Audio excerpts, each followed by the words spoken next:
What's going on, everybody, and welcome on into the much anticipated 2024 New York Football Giants season recap, also known as Groundhog Year Part 8. At least. I am Farachi here with you as always. The A team is here because nobody else wants to talk about this nonsense of a season. Let's talk about this team. Come on, Tibby, what's going on, sir? We have some current stuff to talk about, and we have obviously the entirety of the season to discuss. What's going on with you, sir? We got Unsportsmanlike tomorrow. We'll talk about this crappy ass Super Bowl and all that shit. Yeah, exactly. Crappy ass Super Bowl. That's what I was gonna say. I will just throw out real quick a shout out to Saquon. Even though I said I was rooting for him, and the fact that he was a non-factor pisses me off because the Eagles win and he did nothing to help them. Just was another dagger in the back. But I argue that congrats even though anyway. he was a non-factor, they had to worry so much. The game plan was so much about him. Dude, they were stopping. I don't care who was back there.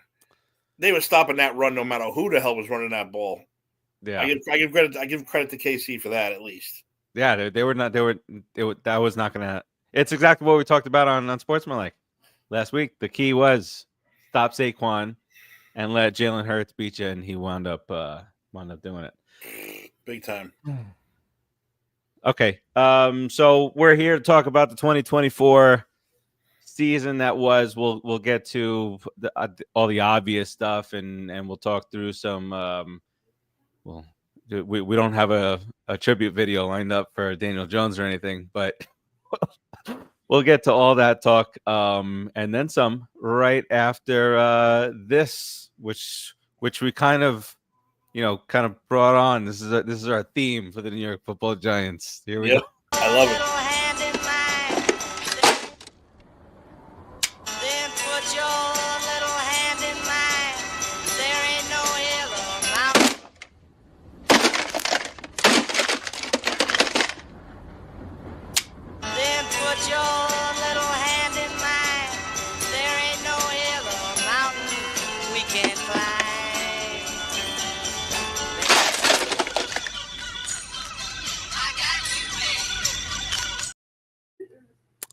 Every single Sunday or Monday or Thursday, whatever day of the week they choose to torment us.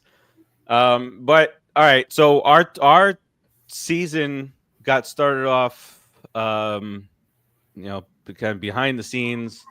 The brilliant idea for the New York Giants to appear on Hard Knocks offseason, which contributed a whole hell of a lot to the further embarrassment of the franchise, especially now looking back on that series, even worse now because of what transpired on Sunday. And we've talked about this a lot. The embarrassment of what it was, the whole thing about him losing sleep, and the kids out there knowing what to do better than the general manager. And, the thought of even offering Saquon $7 million, now it just seems even more ridiculous. So I know we've talked about this a lot, but let's talk a little bit during the recap.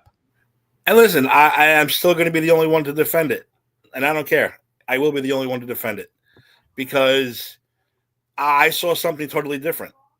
I did. First of all, do you want to talk about this now? You want to get to this now? Yeah. All right. Yeah. This is where our season started. All right, so this is what I'll say. Let's start with the running back market in general. It was garbage. The running back market in general was shit. Nobody was paying any running back that much money because it was literally, before they even talked about it, it was like a dead position almost. It wasn't a primary position anymore. People weren't draft. If your fantasy drafts, if you didn't get the first top 3 running backs, you go to wide receiver. You don't. That's it. You're done. Elsewhere. That's it. You're already right in wide receiver. Get a backup quarterback before. Yeah, exactly. So I don't blame Joe Shane for saying that. So right there, I'll defend him for that. I'm not defending him completely. Yes, I know he's kind of a moron. I get that part. But one, I'll defend him on that part.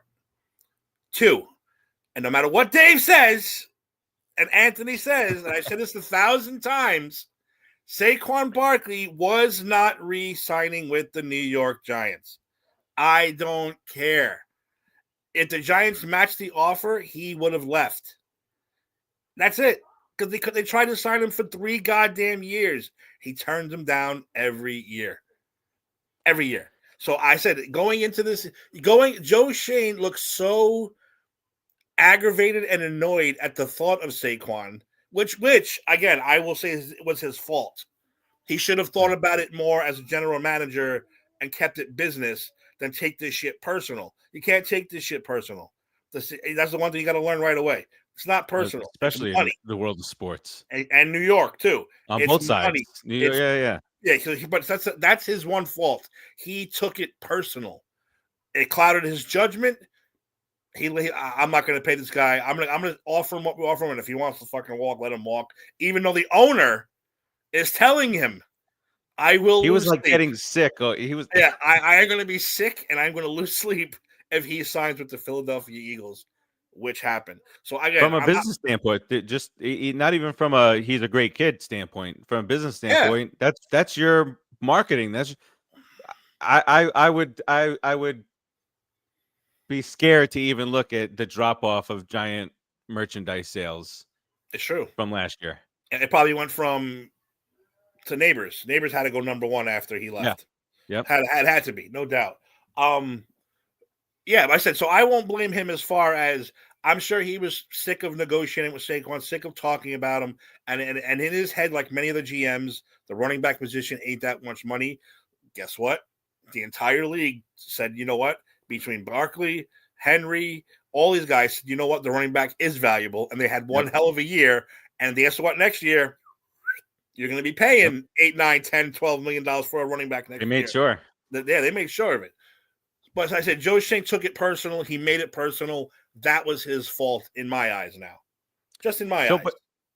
But what about when, he said, I think the right thing for you to do is hit the market. And Barkley said, like, I've already made it known where I want to be.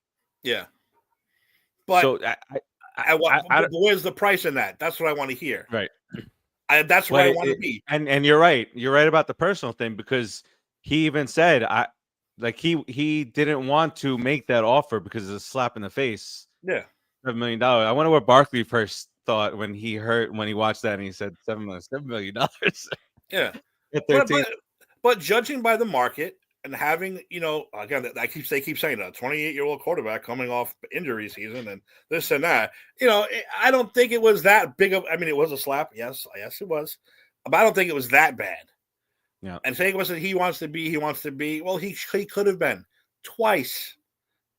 And he kept turning down those offers. I get it. It's business. That's all it was. Yep.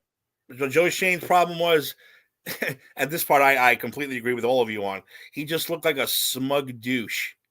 That was his problem. He looked like a smug, and so did Daboll. Daboll came off as a smug douche too. Yep. And that's a major problem. Considering what you guys have done in your first seasons, you wipe those stupid grins off your face and you get to work, because you look like a bunch of assholes now. Yeah, especially like Shane was saying, the Eagles are not going to get involved. Like he was pretty confident in that. I would have liked to have seen the conversation Mara had with Shane after the fact. That would have been that's something for Hard Knocks. Yes. I like to see come. He would fucking send him to my office, and there's Mara sitting in a dark room in one chair. And fucking Joe Shane walks in. He just says, "Leg crossed. It's dark. You fucked up. Don't do it again." And that's it. That's all you had to say. Yeah. That's all you had to say. But and the last thing I'll defend him on, sort of in a way, was the fact that his kid knew who to pick. He knew Jaden. His kid knew Jaden Daniels was gonna be a superstar this year. Nobody really knew, but no. But I'll defend him in saying he tried to move up, but he didn't like the deal. New England wanted a ridiculous amount of picks and stuff to move up. And then in the end, they were like, no, we're not going to move. We have a good pick. We'll just take what we want to pick. So I'm not going to get on him about that either. Do I think he should get fired like everybody else does? No. I'm gonna say no. But he came off like a douche. He came off like he has to now perform draft day like fucking magic this season to save his ass. To save his job, right? Yeah, absolutely. There is no 50-50 draft or that guy's pretty good at a free agent. No. This is it now. You got to make the moves. You got to spend the money. Draft day part 2. You better pull some shit out of your ass that could never happen in real life. Yep. Or that's it. He's going to go, and it's not going to be easy for him to find a job. That's another thing about that Hard Knocks. When you come off, come off looking like a douche, you're like, well, he might be smart, but he's a douchebag. I don't want to hire that guy anymore. Right. Yeah. And what about players? And some of these negotiating things, he better be real nice to some of these guys in this offseason. It's true. It's very true. See that. So I'm not on the firing part yet. Especially because I can't. When you keep firing and hiring coaches, I mean, you look at a lot of these players who could be superstars. Yep. Your Bakers, even your Baker, different coach, different coach. The Browns, different coach. Every freaking year with this, nobody develops. Nobody flourishes until they get a set system, a good system. You got to keep it solid. Like Daboll's on the same boat though. You don't do something this year, goodbye. And no one's gonna hire your ass either after what you did the last 3 years. Mm-mm. So I am that one guy holding on by that little thread, saying no, give him one more chance. But it literally is a tiny little thread. Timmy is seeking stability. That's the word, stability. You can't have a new coach every 2 years, a new GM every 2 years. It doesn't work. So that's where I stand as far as that goes. I don't know where I know you're kind of in between. I know Dave is just death to all, and Anthony kind of is death to Shane also. I don't know where you stand on this whole thing. I could have gone either way on Shane. That he did look like an ass, and it was just because we were on Hard Knocks. If not for that, then we wouldn't know shit about what truly went down. We'd be speculating, picking a side, blah blah blah. But hating Saquon for picking the Eagles. Yes, completely hating this dude. But I'm sure that Saquon's super happy that they chose to be on there, because I'm sure he was. That just there was no finger pointing either way. What happened. And he's still saying all the right things. Whether that's true, I don't know. He's still very humble. He's still very, I like the fans. I like the team. I didn't want to, I get it. Good. I'm glad. And him and Mara, talking about the commercial, or Mara, like, you should have put me in that commercial. Yeah. That just shows that there's really, those two guys wanted to work. See, this is where I don't understand. If I'm an owner and my GM and my star player aren't getting shit done, I'm stepping in. I'm going to call Saquon and say, what do you want? Be reasonable, of course, but what do you want to stay with my team? And then I'll fucking decide whether I'm going to give it to him or not. And I'm going to call Joe Shane and say, listen, I made the deal. This is the way it's going. Sign him for this, and this. Give him the incentive of this, and this. Do it now. Fucking move on. That's what I would have did. Yeah. Maybe Mara doesn't. Maybe he's a little old. Maybe he doesn't have that fire. That. And you think that there's some of the people want to be the anti-Jerry? Oh, definitely. Not be involved. They want to completely. They want to just be an owner, and collect that check and enjoy those press box seats. But but the fact that he said, "I'll be sick if Saquon goes to the Philly," I would, if I'm him, I call Saquon myself and say, "Listen, I want you to come here right now. We're gonna fucking get a deal done, me and you. No Dayball, no Joe Shane. We're gonna fix this right now." I remember when it was going down. I was pissed. I was sick. I was like, oh, the Eagles. Oh my God. And then I got to hear from Brian Hom, who, by the way, Brian Hom sucks. And he texted me after the Super Bowl saying, now I can officially thank you for Saquon. See, that's what I can't deal with. That's what I can't. Also, the one thing is too, considering the team we had this year, is Saquon rushing for 2,000 yards? No. He's in the perfect situation. Also, No. I mean, you have an elite guy at that position behind an elite offensive line. The best offensive line in the league. No way, he led the league in 60-yard rushes. I mean, there were giant holes. He was hurdling people backwards. If he played 4 quarters, 17 games, he might have 2,500 yards at the end of the year. Yeah. Easy. That's how good that line was, and that's how good he played. And again, what was the key? Health. The guy's finally healthy. Yep. So you know what, Saquon, good for you. You got your ring. I'm happy for you, not your team, who burned their city down just to fucking celebrate. A bunch of morons. And Brian Tom still sucks. Yes, and in New Orleans, they greased up the light poles because of Philadelphia fans when they were climbing the last time, and the kid died. Right? Kid died. That's how they died. Yeah, a college student. Yeah, climbing a pole like an idiot, falls and dies at a goddamn Eagles parade celebration, whatever it was. Horrible. Well, so get through Hard Knocks, and we lose not only Barkley, but you lose McKinney. So you got your leading guy on offense, McKinney. I don't know if did he finish leading the league in interceptions. I don't think he finished, but he was up there. He was there most of the season. So, ow. I'm gonna be on the disabled list now too. Yeah. So that was, I mean, off season, and you draft Neighbors. We go into the season, no expectations, obviously, as we have year after year after year for the last decade or so. Season starts, goes to shit really quick. 3-17. Finally part ways with Daniel Jones. If you have watched us or listened to us, you know that the two of us know that in order to have a cohesive unit back there, you need to have some stability. Timmy, word of the day. Word of the day. The only thing that's stable was that our offensive line was shitty the entire time. Different coordinators, et cetera, et cetera. It wasn't working out. It's not me, it's you on both sides. And to be honest, and we talked about this on this show too, Barkley and Jones had success together, and that's when they went to the playoffs that season, got the win against Minnesota, in Minnesota, by the way, against Cousins, who's looking for a job, might be a Giant soon, who knows. But that's kind of where it went, and the into the shitter it went. It goes deep into the shitter. Deep in the shitter. It's like a 2 or 3, 4 flusher.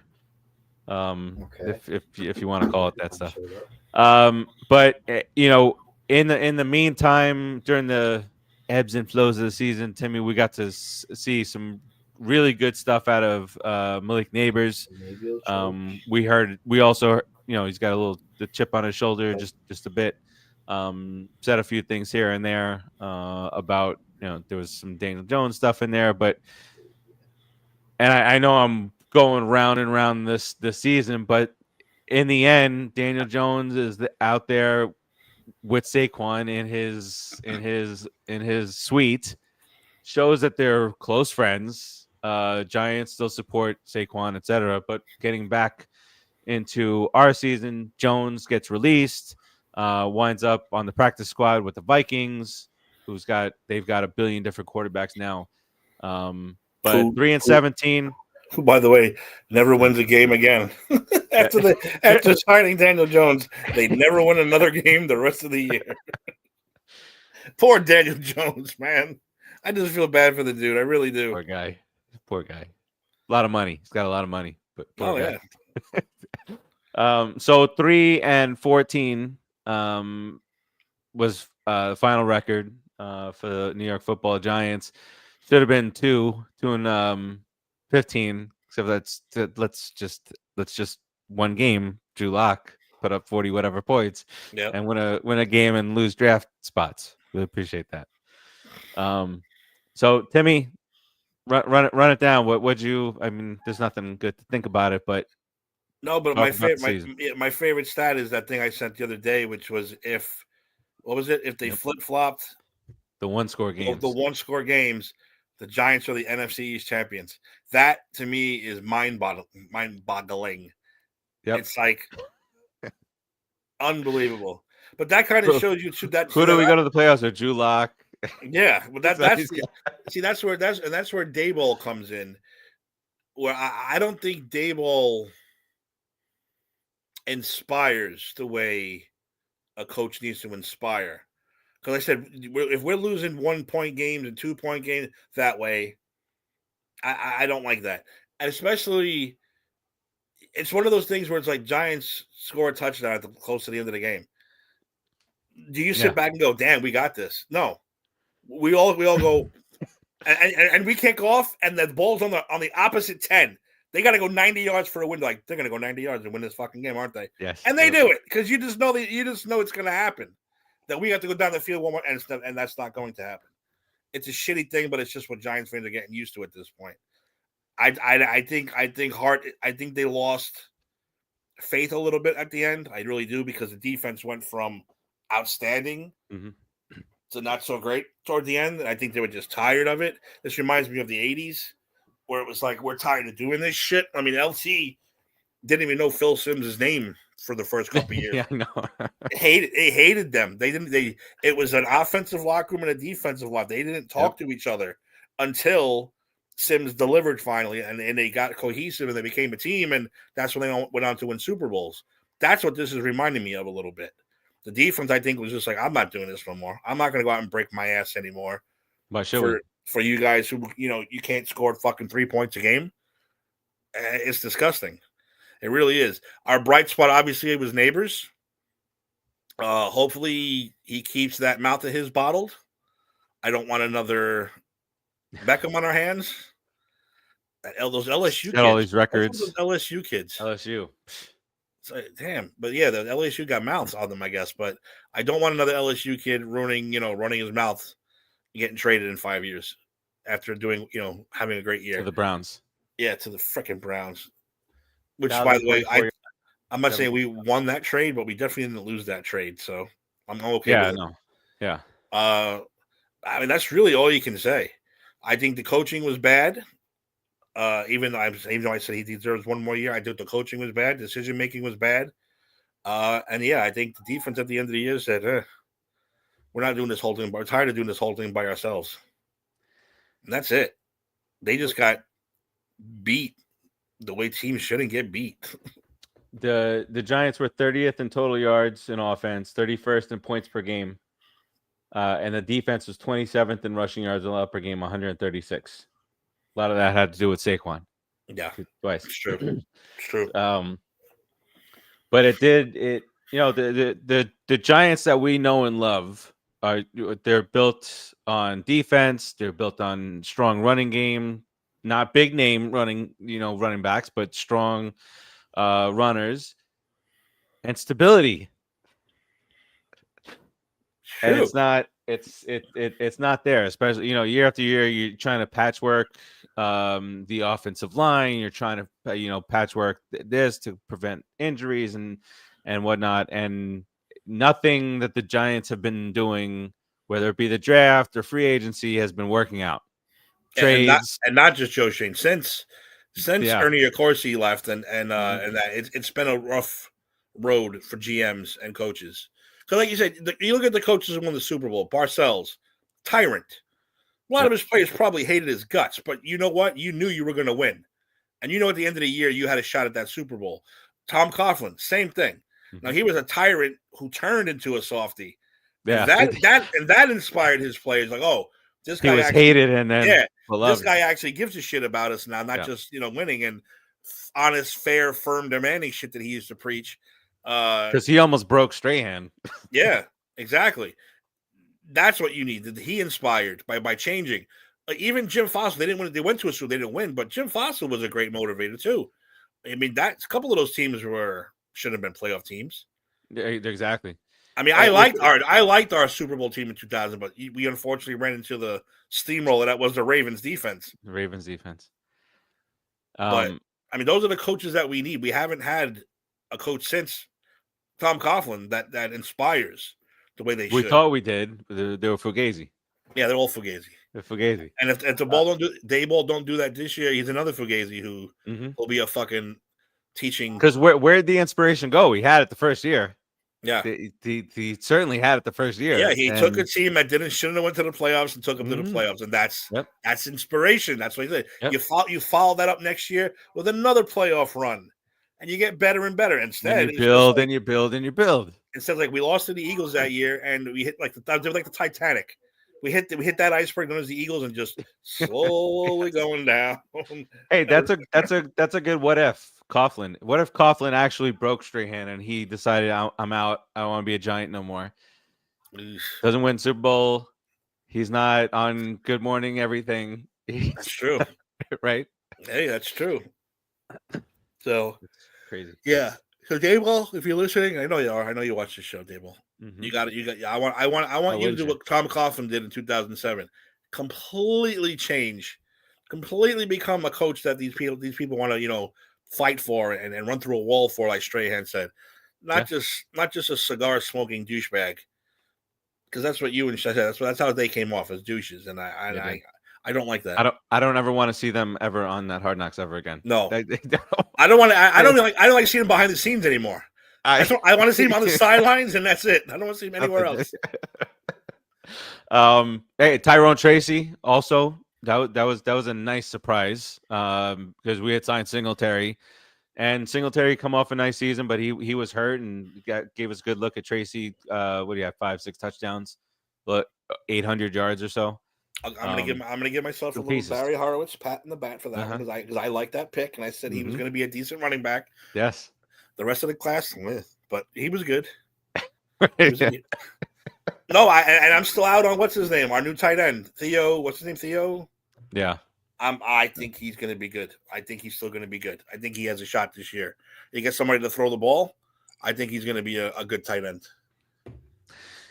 You know what? You need the quarterback who can throw the ball, and these quarterbacks who rely on their tight end as a safety net. You can't do that when you're throwing 4-yard passes every play. Yeah, when every pass is 4 yards. Yeah, everything's punched up. There's no such thing as a safety net, and that's the other thing. You're good, Steve. I'm glad you brought that up. That's another thing with Dable the last couple of years.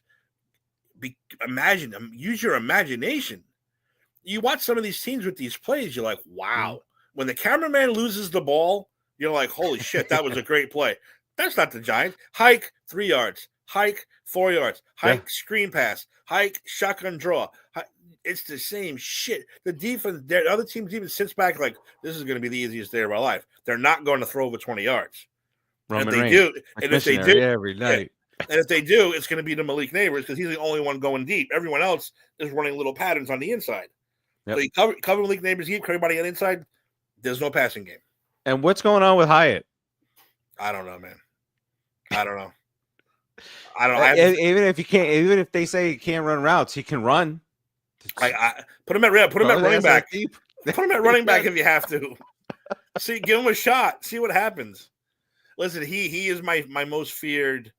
He's going to end up on a team like Kansas City or something and just fucking run amok. I can almost guarantee it. Between him and what's his name? Worthy. Worthy. Oh, by the way, speaking of wide receivers for the Chiefs, Kadarius Toney. Did you see the details of what happened with him? I didn't see the whole thing. Lay it on me. So he was arrested for strangling a woman.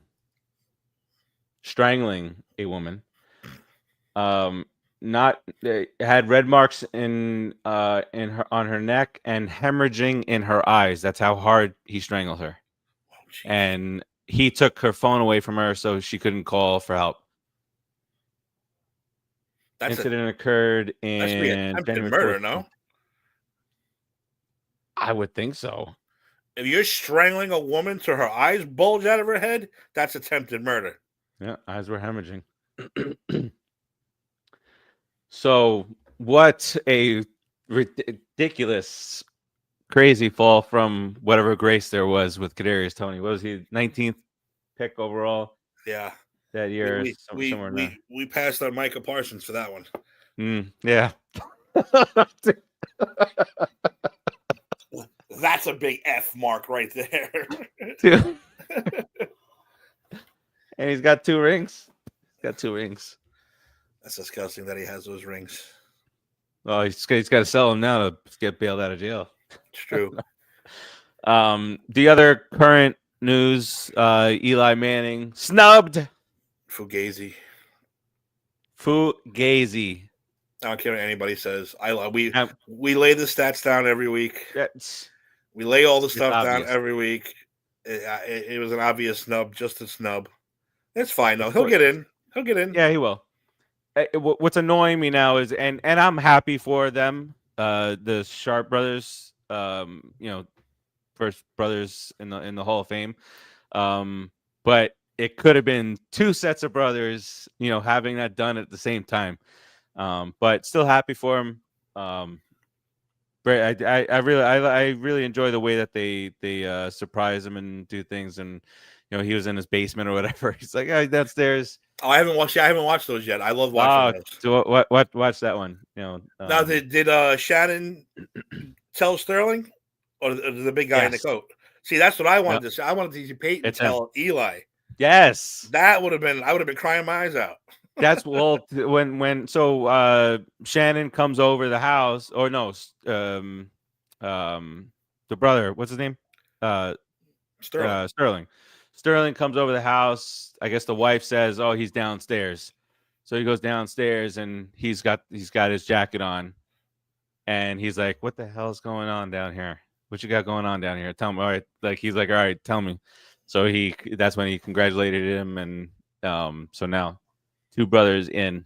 And so when I saw that, exactly, I thought of Peyton showing up at Eli's garage in Jersey. No, it would have been great if Eli kicked that field goal to win. And then Peyton says, "Well, I got something else for you," and pulls the fucking jacket out or something like that. Would have been great. Would have been great. Now listen, if you're a non-believer or just a hater, look at the numbers. There's not, and again, we talked about it, there's not a lot of 2-time Super Bowl MVPs who are not making the Hall of Fame. And if they do, that's completely ridiculous. So it was a snub. It was a purposeful snub. Iron Man streak on top of it. Iron Man streak that was broken by a fucking Geno Smith, who I will forever hate for that, and a horrible coach. You know it. So he'll get in. Macadoodoo. But don't worry, he'll get in, and he'll be rightly so.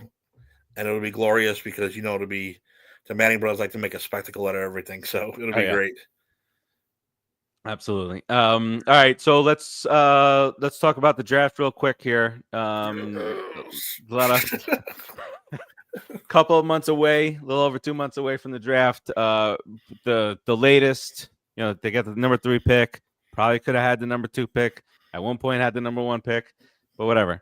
So they're talking now that the Titans might start fielding offers for the number 1 overall pick.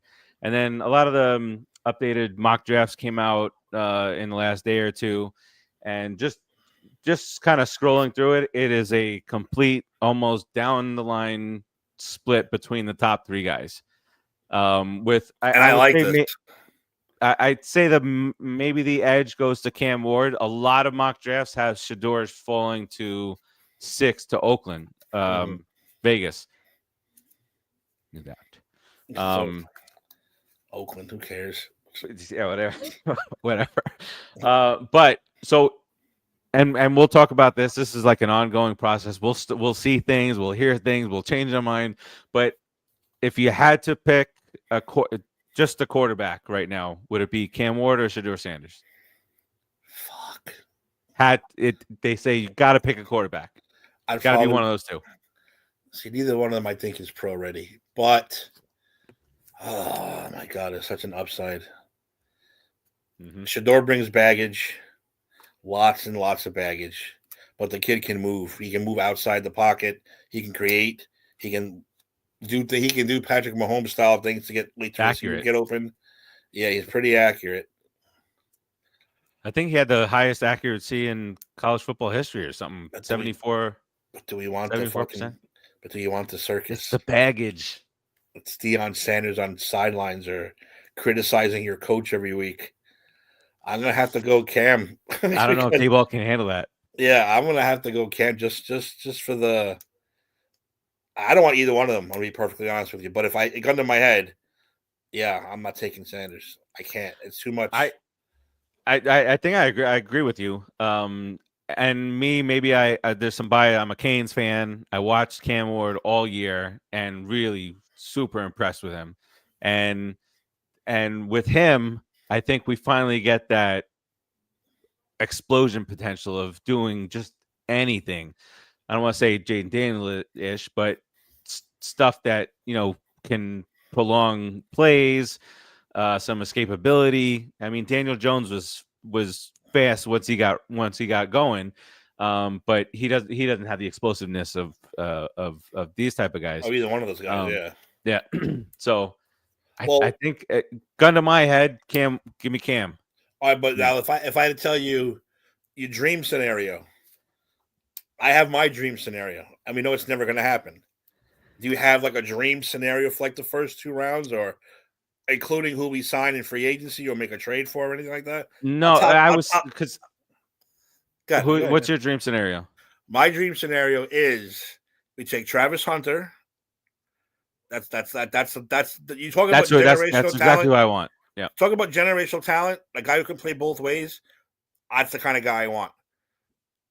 And I would love to get us to Jackson Dart. I know we adopted him as our new quarterback this year, but I did some research on the kid, and the kid is good. He's also got Manning approval. He's moving up people's draft boards. Eli gave him the staff of approval, not just because he's from Ole Miss, because he likes the way he plays. Yep. But I'm not starting him right away. I'm getting Matt Stafford from okay, all right, from LA, because the rumors are going out there that Matt Stafford might be traded. Mm-hmm. I'm going for Matt Stafford to quarterback the Giants for the next year or two. Let Jackson Dart sit, learn from Matt Stafford. And Matt Stafford's the kind of guy who will teach. He won't be an Aaron Rodgers dick and be like, "Oh, I'm not going to teach this kid nothing. He's my backup. Look him." No, he's going to teach Jackson Dart the quarterback position, how to play the position right. And I think we're set for a while. That's my dream scenario. Not Jameis Winston, who's out there saying, "I want to play for the Giants or the Jets." For everybody. Shut up. Please give me a job. That's what Jameis Winston is. We don't need 18 fucking 25 interceptions a year. We don't need that. But you know he's going into media right after whenever his career ends, because he was all over the place in the Super Bowl and Jesus, I can't stand that dude. It's a personality for sure. No, Max, I like, and people with Russell Wilson bringing in. No, if Matt Stafford's available, I would love to go get him. Oh, you're getting the old guy. Yeah, the old guy to mentor your new young guy. And if you can pick up Jackson Dart in the second round, or maybe just take a year off with the quarterback and look next year for another quarterback, I'm okay with that. Because we're not going to be the Redskins, Commanders, and go 4 wins to the fucking NFC Championship. We're not going to do that. No, we're too much of a mess. It's too many holes to fill. Way too many holes to fill. Which is why you said that Shane has to, pull some magic out of his ass during the draft, especially day 2. Exactly.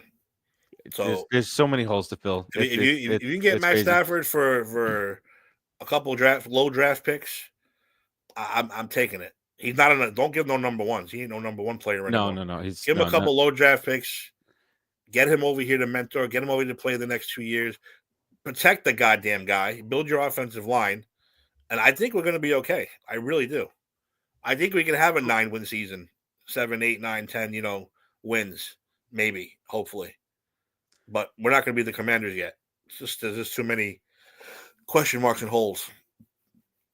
That's my dream, which means none of it's going to happen. Because I haven't nailed. Barkley's the only pick that I've ever nailed. And that's because everyone knew the Giants were taking Barkley that year. Yes, the whole world knew. There were some members. There were some people at that tail end trying to sneak us a different way. But I was just looking back on it. Maybe we should have taken Josh Allen. Maybe, possibly. Patrick Mahomes, maybe. Josh Allen, possibly. and Lamar Jackson, maybe, possibly. You know, all these guys that were available. There was definitely some options. Yeah. So free agent quarterbacks are Sam Darnold, Russell Wilson, Justin Fields, Joe Flacco, Jimmy Garoppolo, Zach Wilson. It's quite the drop off. Do you want Mac Jones? No. Jameis Winston is below Carson Wentz and Mason Rudolph. That sounds about right. The fact that he's shopping himself like he's like a number one priority, it's insane. Well, I'd like to go there because they're like a third, they can be good on this. Shut up, dude. You suck. And New York's not known for the crab legs. No. Remember that? I remember that. All right. So we need quarterback. We need offensive line. We need defense. We need secondary. I'm also, by the way, I'm also open as much as if the quarterback situation isn't there and we don't get Hunter, I'm open for a trade, like a mega trade though. Don't move down 3 spots and only get one extra pick. No, make someone fucking pay why can't we make someone pay like all these other teams seem to go nuts and pay these weird prices for these draft picks? Maybe because the draft is weak, maybe, but still, like the Raiders. Maybe the Raiders want to move up.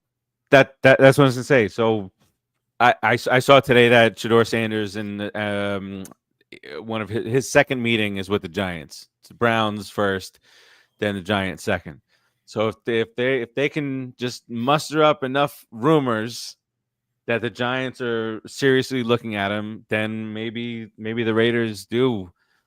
Well, I don't know, with Tom Brady, maybe they don't, or I don't know. I don't know. See, that's a major. That's a Brady's major revenge thing. of the Giants. They trade up and get Shedeur, and he sucks. See, it's true that when you have Tom Brady now, if I'm those owners, I'm saying, Tom, we need a quarterback. You're in charge. Absolutely. I don't care who the GM is. I don't care who's making that pick. If not him, who? You should go out there. You tell us who we should be picking and why, and we'll make that pick because who else knows than fucking Tom Brady's gonna know. So, I mean, hell, Aaron Rodgers. And then Devontae Adams left there too. Just drilling him. That's a story for another day. That's a story for Unsportsmanlike tomorrow night. Yes. All right. So there's your Groundhog Year recap. I'm hoping 1 year we can finish the season out like every week, not tap out after it gets so depressing that we want to kill ourselves. It gets rough. It's rough. Because you know why? Because it's the same show every week. Yeah. That's what happens. We quit doing the show. It'd be YouTube shorts. We'd be like, listen, watch last week's show, put this week's score in, and you get the same show. Mm-hmm. Yeah, we're just bitching about the same things over and over again. Different city. Yeah, that's all it is. It gets taxing. That's taxing. That's the other word of the day. Yeah, stability and taxing. That's what it's like to be. Then you look at all the last 10 winners, and you're like, why? Wow, how can we? It's the same shit over and over again. It really is Groundhog Day. Yeah. KC, Philly, KC. It's like, 49ers are in there every year. It's got to stop, man. It's got to stop. And then you get the NFC Championship game with 2 teams from your division. Well, I'm going to say the Redskins, Commanders, whatever, are. I'm not saying that they didn't deserve to make it that far, but I'm not going to say they were as good as they thought they were. If the Lions were whole, they wouldn't have. Yeah, that's what I'm going to put it that way. And that's not just me defending the Lions, Dave. That's just me saying I don't think the Commanders. I think they just got hot and caught them off guard, and the injuries finally caught up. Like 17 injuries just on the defense. By the way, rumors: Myles Garrett or DeMarcus Lawrence to Detroit. Yeah. Miles Garrett, that was instant that first day. I think the Lions were one of the top 3 destinations. That's a hell of a. And by the way, I already saw today the logo for this next year's Super Bowl. Their colors have already been. It's blue. There's a bunch of different colors, right? Yeah, but they said it, but if you zoom in above the trophy, it's blue. So it's Was it either Lions Detroit and Ravens? or Bills. Yeah, it's either Detroit or the Bills, and the Ravens. Who's the other color? I forget the other color. I don't know. I think I saw the same thing that you did, but I can't remember the. Yeah, if you see, like there's a lot of colors, but if you zoom in, it's blue. So it's either Detroit reflecting or Bills. off the trophy.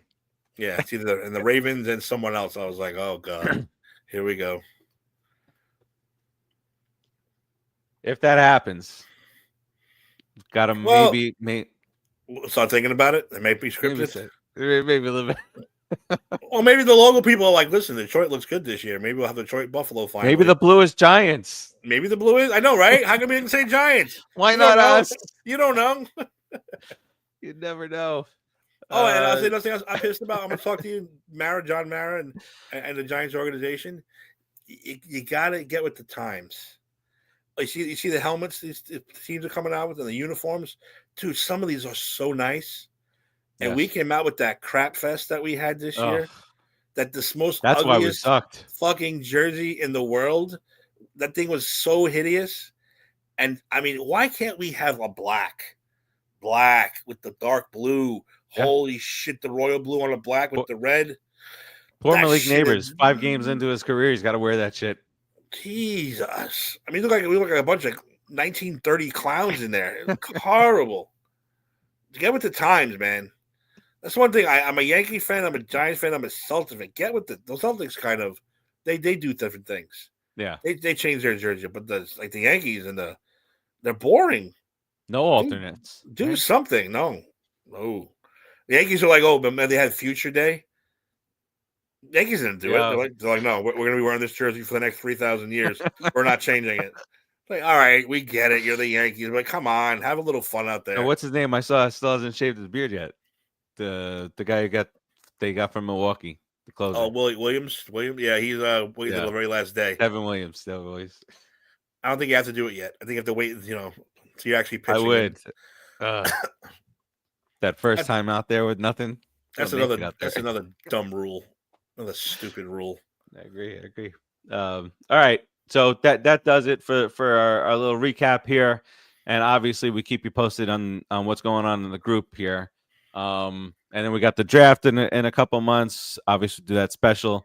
And then we'll keep you up to date on football and all that other stuff on Unsportsmanlike as we pick that back up tomorrow night. Timmy, what you got here on the way out for the desperate, depressed New York Giants fan? I'm hoping it gets better before it gets worse because we can't get much worse. We can't get much worse than where we're at right now. I mean, we're the Browns, we're the Jets. We shouldn't be with the Browns in the same sentence as the Browns and the Jets. We shouldn't be down there in that level, but we are, and it's fucking sickening. It's bad. It's Groundhog Day. It's the worst stretch for the Giants since the 70s. Absolutely. Probably the worst of the franchise right now. Yep. And our owner's losing sleep, and there's a Super Bowl champion a few couple hours down the street. Yeah. Groundhog year, Groundhog Day, Groundhog week.